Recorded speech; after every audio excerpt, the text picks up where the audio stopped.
Hello, Flosstube. Elizabeth Martinez, phantastitches here with my Flosstube update number 439, I believe. Let me double check here. Yeah, 439. Today is Saturday, June 13th, um, 2026. Yesterday was my cousin Judy's birthday. She's the one that, my cousin that passed away back in, I want to say April. Um, uh, and the 11th, the day before that was my parents' original anniversary back in the 50s. And those two dates are tied together in my head because my parents used to have a photo album, one of those old fashioned that you put the photo corners on, you put the black and white photos and whatever mostly. Um, but on the front page it said because of Judy, and it had a little like toddler baby picture of Judy on that page, and you turned the page and it said we met, and it had pictures of my parents, when they first were dating, and then they got married and all that stuff. And I think I've told this story before, but it's funny to me that my dad's family and my mom's family were very much uh,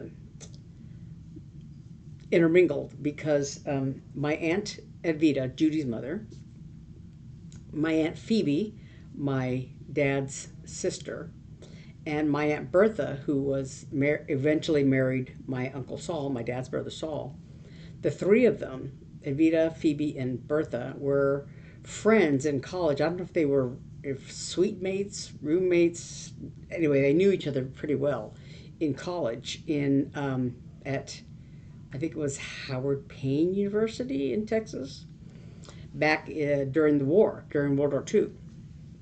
So my uncle Saul was in Europe at the time, um, and my aunt Phoebe um, asked Bertha to write to him just so he would get more mail from the States, besides from family and whatever. Um, and my aunt Elvita, I don't know if she was engaged yet to my uncle Paul, who also I think also went to Howard Payne. I don't know, but my uncle Paul was from Mexico, spoke Spanish as well as English, and after they got married, my uncle Paul was a pastor, a minister, and they eventually got called to lead the congregation at Bethany Spanish Baptist Church, which was it was an offshoot of a church in Albuquerque, Fruit Avenue. My grandmother's family, she and her husband and whatever kids lived at home, I guess, or whatever. Um, uh, they were among the original families in this little offshoot church, right? Spanish. It was a Spanish language Baptist church, and so anyway, they were among the charter members of that church, and my uncle Paul became the minister there, the preacher there. Anyway, so my aunt Evita by this time was pregnant with my cousin Judy. My mom was living at home. She had just finished college. They had like a term instead of semesters; they had terms, and so she had finished sometime during the winter term, like in beginning of the year or something like that. And so, since I guess she wasn't doing her student teaching or her first year of teaching, I don't know, her student teaching, I guess she wasn't doing it yet. So she had that spring, I guess, semester period that she wasn't really doing anything yet. And so the plan was that she would come to Albuquerque to help my Aunt Bibi, as we called her, my Aunt Bibi, with the baby that was coming, right? So my mom, I'm not sure.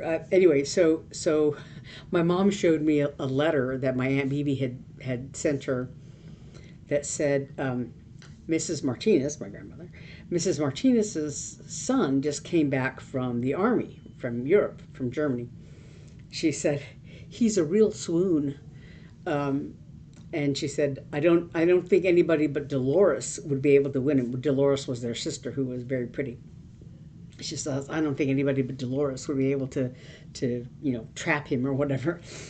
And anyway, so that was, she was talking about my dad. Well, my dad had just come back from Germany. So this was in 1954, I think.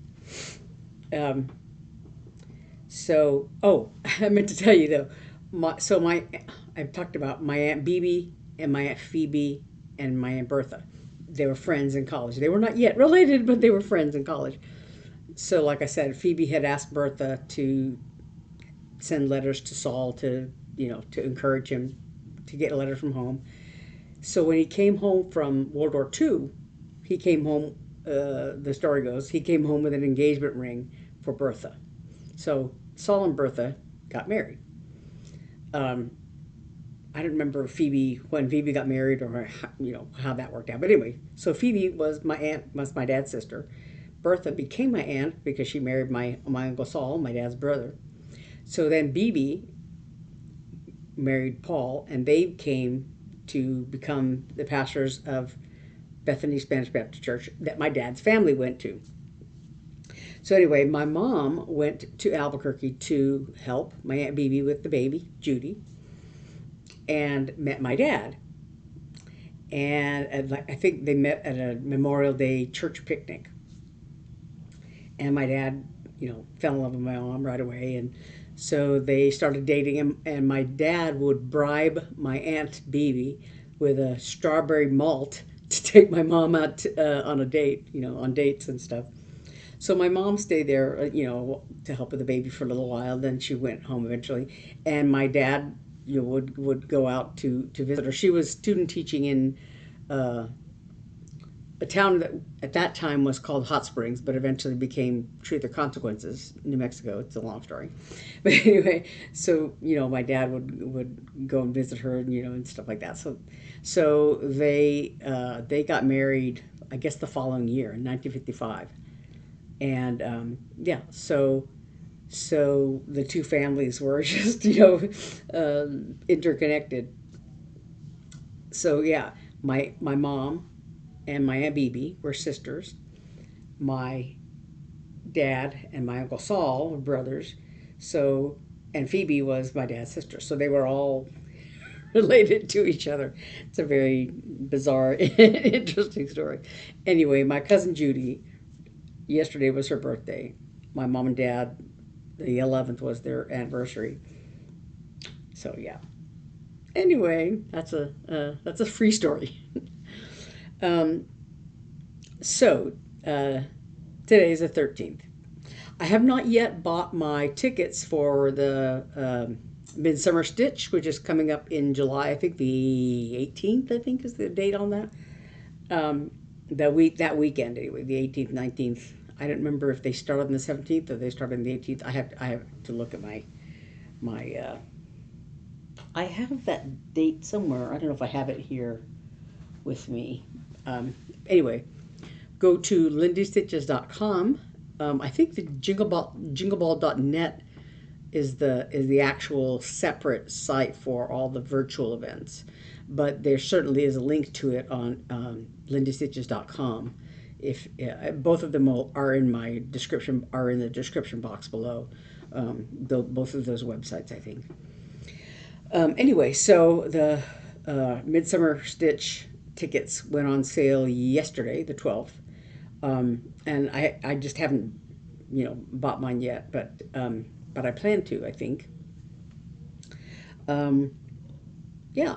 So I've been stitching a little bit. My sister and I yesterday went to the library. I don't know if is it called the Pinal County Library? It's the library out here in Santan. They have I think it's basically it's called the Yarn Crafters or something like that. But it's every Friday. People just needlework, crafters, and crafters of any kind, I guess. Also, meet on Friday mornings. to gab and stitch and gab. So it's kind of fun. Uh, this is the second session that Eve and I have gone to. Last week they didn't have it because the library is having some child function thing, but so it looks like most Fridays we're going to be able to go. There's a couple that we have, doctor's appointments, things like that, but um, we're planning to go to that regularly. And then also, one of the ladies there, um, they have in her neighborhood community center place, they have stitching on, I think on Thursdays, and so we're probably going to look into that a little bit because it's not too far, you know. So it's kind of fun to just get out of the house and meet with other people and just see what everybody's doing and that sort of thing. And yesterday was kind of fun. There was a little girl there, a young girl. She was looked like junior high-ish age. I don't remember exactly how old she was, but she was learning how to crochet. She kind of knew the basics, but she was just kind of getting the hang of it. And there was another lady there who she wasn't stitching at the time because she has some issues with her hand and she's having surgery this week. Um, but but she's very experienced with crochet and all that sort of thing. So she was talking to this little girl, and they were discussing some of the tricks of the trade of crocheting and all that. So that was fun. Anyway, so I worked on my WIPGO stitching, and I had talked about how I was hoping to finish um, one of my WIPGO projects, which was, I have these all out of order here, um, which was a Teresa Kogut freebie from the Jingle Ball of 2024. It's called Our Favorite Elf, or like I said last time, it's called Chunky Elf on one of the pages from the freebie pattern. I had a paperclip on here. Our favorite Chunky Elf. So last time I talked about how all I had left to do was fill in a lot of this red in Santa's coat there. I had done the beard and the hat and all and the stars and stuff. I had all done all of this part, and I had done all the details, the buttons, the belt and buckle, Santa's little gloves and the wreath and star and this little cheap thing and boots and the white trim at the bottom of the coat. So all I had left to do was really fill in all the red, stitching. So I felt like I could finish it, and I did. I finished it in probably 5.5 days, because one of the days that I stitched, I started like late at night, around, close to midnight. So it wasn't a full day stitching, but so yeah, I filled in all the red. And these are all DMC colors. This is 25 count Lugana that Hobby Lobby used to sell. They used to sell a few different colors. Now I think the only color they have now in 25 count Lugana is like an ivory off white, whatever color. But they used to have this, which is called blue steel. Yeah. So and this color, I was hoping that I had more of this left. There's kind of a piece here, but I think it would, with margins for finishing, it would have to be a very small piece. But one of the things I was looking to use this piece for was one of my other my new starts for WIPGO. Um, but since this is 25 count, and because I has pretty big margin here for it, I didn't have quite as much as I wanted to left over here. So I wasn't confident that this is going to be big enough for, could be one of the is one of the Stitch the Rainbow thing from uh, last year. I think it was last fall. I mean, last market, I guess. Not this past market, which was the beneath the sea thing, which is the beneath the sea, theme. But this was a nighttime scene. So I'll talk about more about that. Anyway, so I had hoped the leftover fabric would be big enough for that, but because it's 25 count, um, according to the cross stitch calculator, it didn't quite fit. So, but anyway, so this is our favorite elf by Teresa Kogut, and it's all finished. Yay! Um, so let's set this down here. So my other WIPGO project then, that was number 12. This is number 21.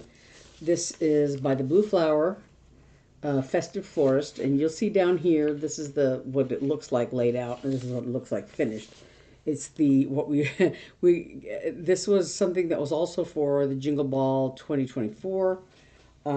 This was one of the classes that they offered for that session. Oh, there's the paper clip hooked on this.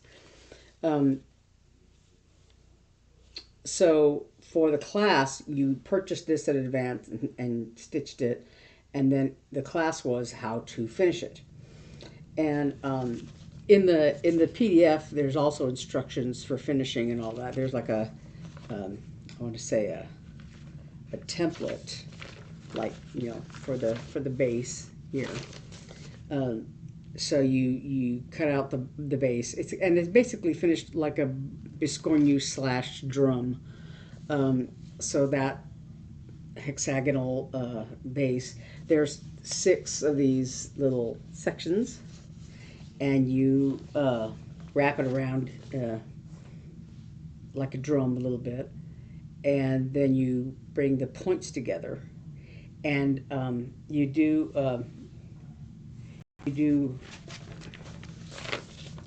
me, back stitching. You do these, you stitch these little points, but then you back stitch all around them, and then you use the back stitch like a biscornu. You stitch the back stitches together. So you bring all these little points together and stitch them and make a muffin, what we call the muffin. During that class, we were referring to it as a muffin because, and that was what I called it, because it looks like a muffin. But like I said, it's very much like a biscornu in that you use the back stitch lines to stitch those points and everything together. And then she put like, a bear beads or something on the top. So anyway, that was this is my number 21 WIP. And when I started, I had finished these first 2 sections. And so I've been working on this 3rd section. I have one little tree part to do right here. And each of these trees match up. I don't know if I can do it to show the fabric, but this is one half of the tree and this is the other half. And so when you put them together, these are supposed to, they're supposed to line up, so that you have solid trees. And so they alternate colors because you have one color for these 2 and then another color for this side and this side. Yeah. So anyway, I'm on the 3rd section, and there's a big like elk kind of thing here. You can actually see it in this picture. Here, there's his antlers. So this is the section I'm working on now, right here. And then this is the one coming up, the 4th one.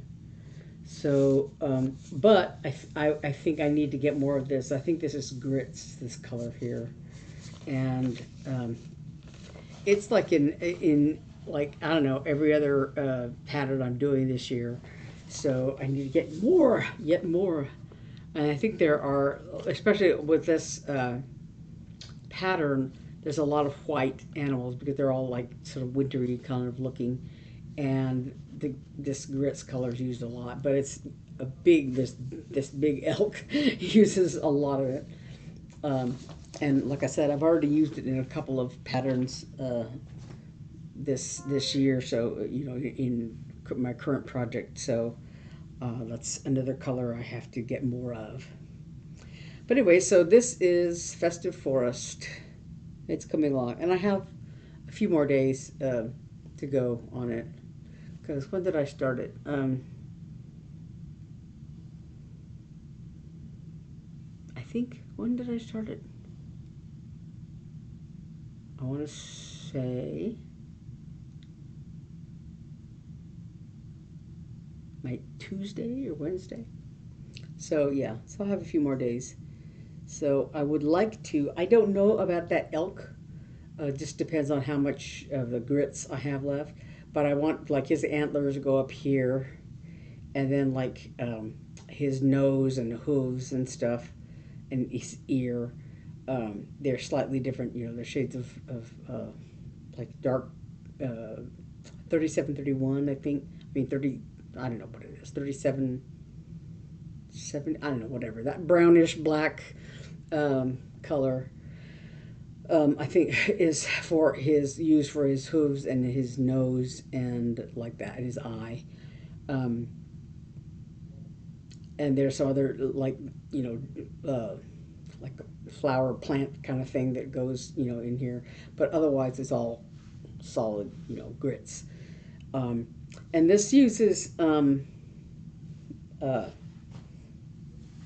whole bunch of different things: DMC, Weeks, Cottage Garden threads, and Roxy Floss are all these different colors.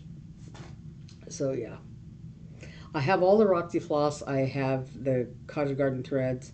I have the DMC. So yeah, so it's I'm doing it as called for. And this is, I want to say, 32 count linen that I dyed myself. Yeah. So yeah, it's a big piece. It's like it's the same fabric that I'm doing the what do you call it? The animals. uh, what is that called? The Anyway, the animals. I have 3 of them on each one. So this is the same kind of fabric. It's just dyed blue. Anyway, so that is Festive Forest, and I shall keep going on that.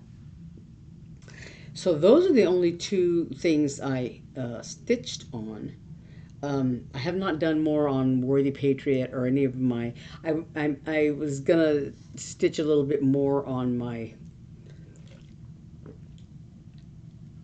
some of my patriotic charts.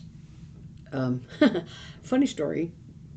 I had talked about Glory in the Wind, that I'm doing it for August cross stitch camp, and and when I was preparing for August cross stitch camp, in all of that, I ended up ordering threads for it for Glory in the Wind.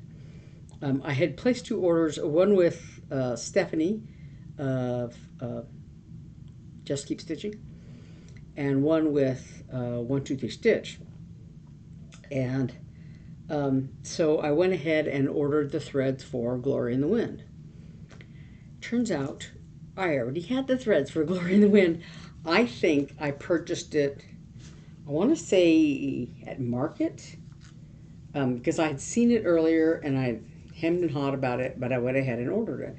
And I ordered the threads for it. So these are the threads for Glory in the Wind, right? There's 2 blues and a red and white. It's like White Lightning is the white, Liberty is the red, blue and navy are the 2 blue colors here. So I had ordered that when I bought the pattern. I don't remember if I bought it at the attic or if I ordered it. I had gotten the threads wherever I got the pattern, either like I said at the attic or ordering it to Market or whatever. I had ordered the threads, and then I didn't realize I'd gotten the threads, and I ordered them again. So when I was earlier when I was looking for a fabric for my new start, I I was looking for my Quoth the Raven that I'd finished just a couple weeks ago.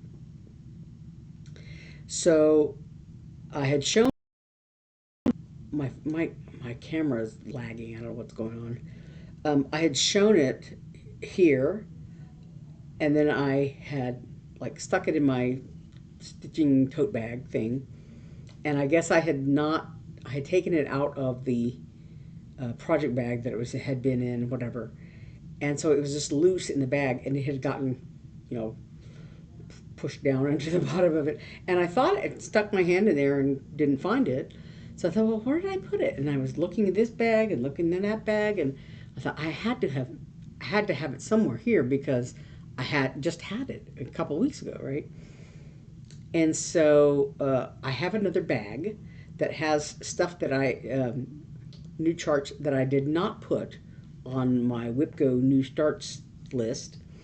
And these were, a lot of them are charts from uh, last year's, last year ago, um, market, right? But some of them are from this year's market. So they're all just kind of like new starts in the waiting, right? So I went ahead and looked on that bag because I'm just trying to think, where did I put that?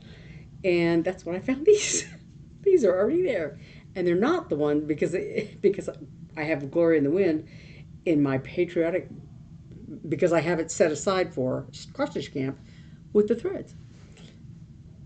I'm losing my mind. Anyway, I have plenty of threads this week, but what I don't have is grits. That's the one that's, yeah. And the other thing I did when I finished, this is how much thread I have left from finishing that Santa. It's like one skein, with the 6 threads in it, and I used, two threads of those 6, and yeah, that's what's left. So I have another bobbin of this that's used in a different pattern, but I went ahead and bought another skein of that just to be on the safe side. As a matter of fact, the other day, Eve and I went to the lobby of Hobbs, and like I said, I bought some more of that thread at Hobby Lobby. Just again, this is just to be on the safe side. I went ahead and bought 2 skeins, and then I also, for one of the patriotic charts I have, calls for 924, which is in something else, and so in the other thing that it's in, I have like a pretty full bobbin. In Long May She Wave, the other patriotic chart, I have like a bobbin with just a little bit on it. I have some that my younger sister gave me. I think they were bobbins for a kit or something that she had, because they all have like the number and the symbol on them, and there's a whole bunch of them.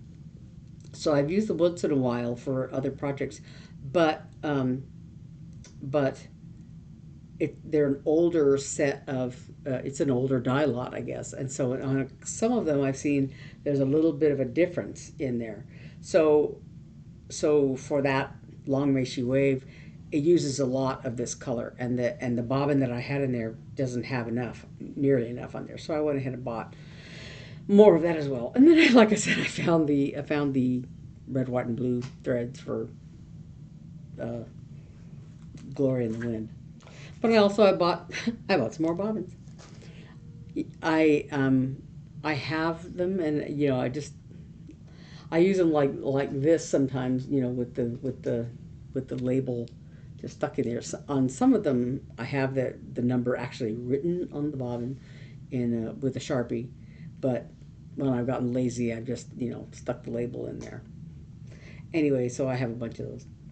I also bought a few things because a while back I stitched that baby corn stitch, the black cat with the little poem and all that, and I've been meaning to finish it. I just haven't finished it. It's just sitting there. So when I was at Hobby Lobby, I was looking for something that I could tie into that uh, pattern. What I was really looking for was like some kind of corn. an ear of corn, corn on the cob, some sort of thing like that. It turns out it's not really popular. You know, they don't make charms that look like corn cobs. They don't make. I was trying to think, like for beads, could it, something I don't know. And what I did find was this set of cat charms. And if you look at that one in the middle, the black one, this one here with the yellow eyes, it looks like baby corn. Yeah. Um, so anyway, I got these little cat charms, and I bought some sticky board. I don't always use sticky board, but I went ahead and bought some at Hobby Lobby. I'll probably just use like part of it. And I bought, since I couldn't find anything else, I couldn't find the corn. I bought some crown stickers. So I might look and see if there's a way I can just put it on the board I bought is kind of big, and the cross stitch would only take up about a third of it. And so like I said, I'd like to put the little cat charms or crowns or something like that, because he's king. He's King Baby Corn. It's a long story. You have to follow him to understand all of that. But anyway, so I bought those things, and but I also because I can't resist stuff at the cross stitch aisle, they had I just went ahead and bought some more fabric. They're both 28 count even weave. This is white and this is like an ivory. It's hard to see on the computer, but and then they also, I wanted, what I wanted was like, they don't really have anything much in the way of project bags. They have like some little cheapy things, but they have these little notions pouches. I have one or two that I've purchased in the past. They have little, gold tassels and all that, but they were on sale. They only had a couple of them. They were on sale for like $1.12. So I went ahead and bought them. I think they're regularly like, I don't know, $4.49. Yeah, so they were $1.12. So I bought two of those, just, you know. And what did I do with it? Oh, here. So I also bought, because it was on sale also, this little, it's hard to see here because I've got junk in it, but this has a little gnome and the yarn and all that. It's just a little project bag, but it has a like plastic zippy thing, But anyway, this is Worthy Patriot is in here. Yeah. So I didn't work on it anymore this past, any more than I had showed you last week.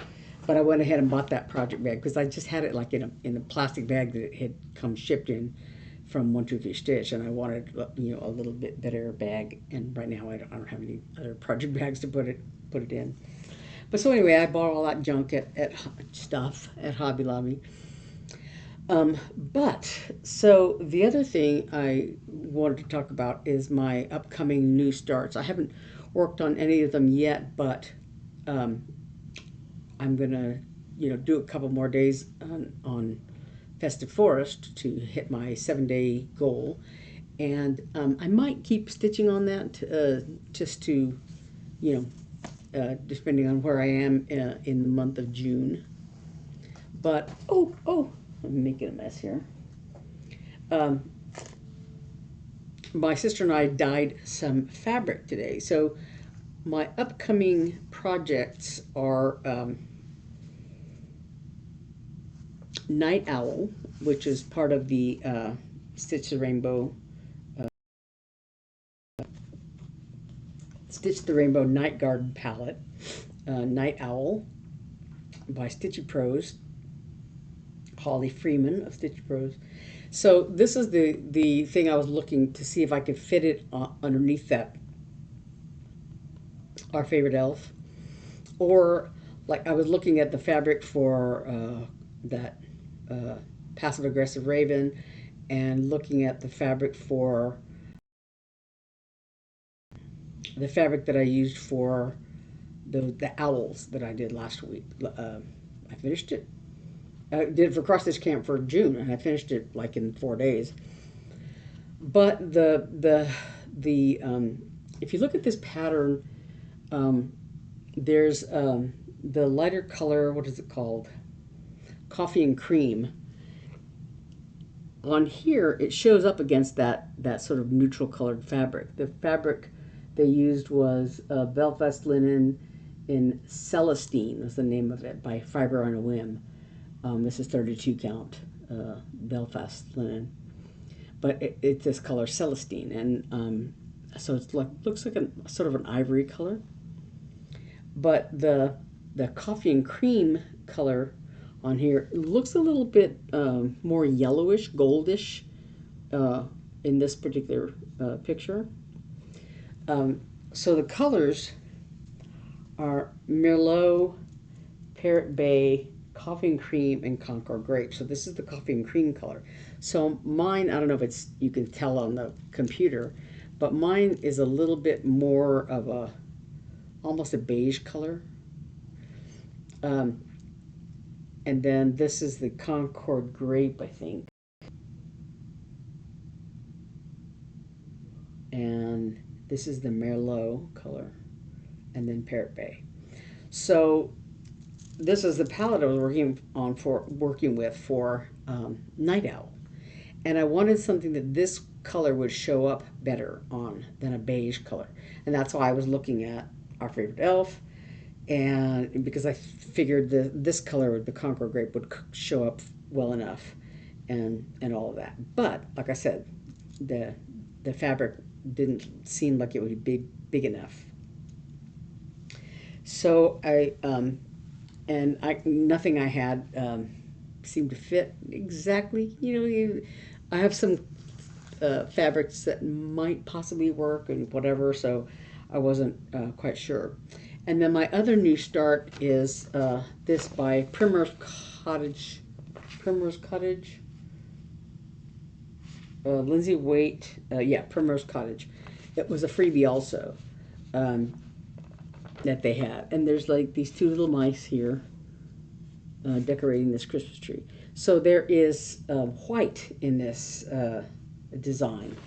The snow, of course, because it's a Christmas thing. And then the red and green, and the brown and gray of the mice, and all that, right? So these are the colors for that. And it's a combination of weeks and a couple of DMC colors. There's, the white and black are DMC, and then everything else is weeks. So what I was primarily concerned with was the white showing up, right? These are all, kind of neutrally Christmassy colors. And then the white and black.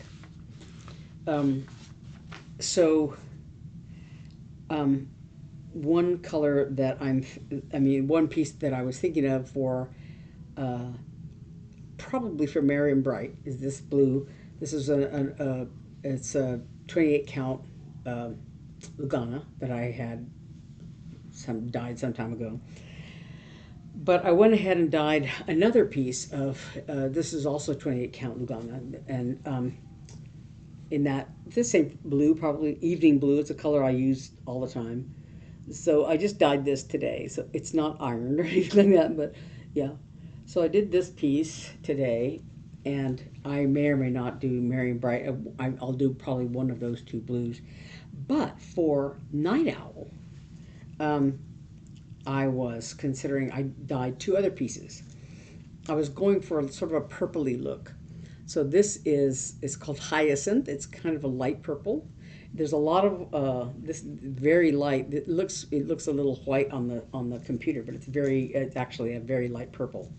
So this is one of the colors, one of the pieces, and this is 28 count even weave. So they're like 14 by 18, 14 inches by 18 inches. These pieces. But so it's actually very nice. It's a little bit lighter here, a little bit darker here. I'm going to see how the colors look against them. So I think this coffee and cream color would show up very well.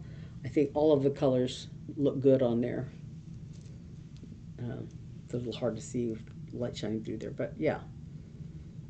So I think they'll all, the Merlot, this color, is the one I'm not sure of. You know, we'll see. So that's one option. And the other option is this darker one. This is more like this one I started off using the hyacinth, that same light purple color, but then I was trying to add a little eggplant and it ended up sort of, overpowering the lighter purple. So you can see just a little bit of the lighter purple here, but it's mostly darker, this eggplant color.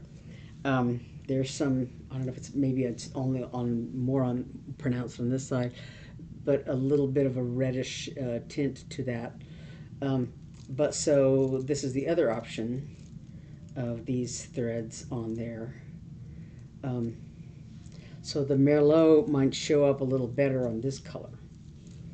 So yeah, we'll see which one I like the look of better. But one of those purpley colors will probably be what I use for Night Owl coming up, this month. Anyway, so that's, I think that's about all I have right now. Like I said, I have a couple more days of Festive Forest. At least 2 more days, I want to say, maybe more than that. And then I'll start on my new starts on Night Owl and, what did I say? The mice, Merriam Bright mice.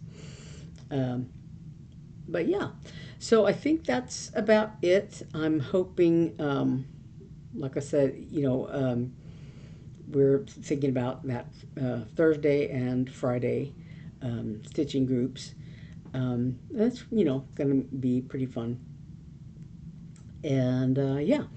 So hopefully that'll actually enable me also to just, get a little more stitching done and a little more gabbing done and that sort of thing. That'd be kind of fun to just get out and meet other stitchers and that sort of thing.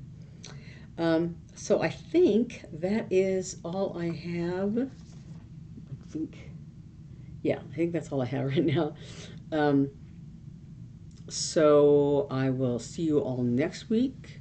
And thank you very much for coming back. And for those of you who subscribe, thank you very much. If you haven't hit the subscribe button or ring the bell for notifications, go ahead and feel free to do that.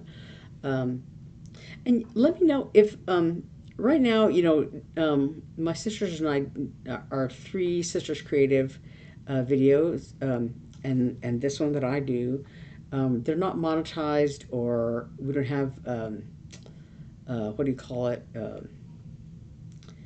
Any kind of like Patreons or anything like that. Let me know what you think about that. I personally, don't really care one way or the other. But like things like, I don't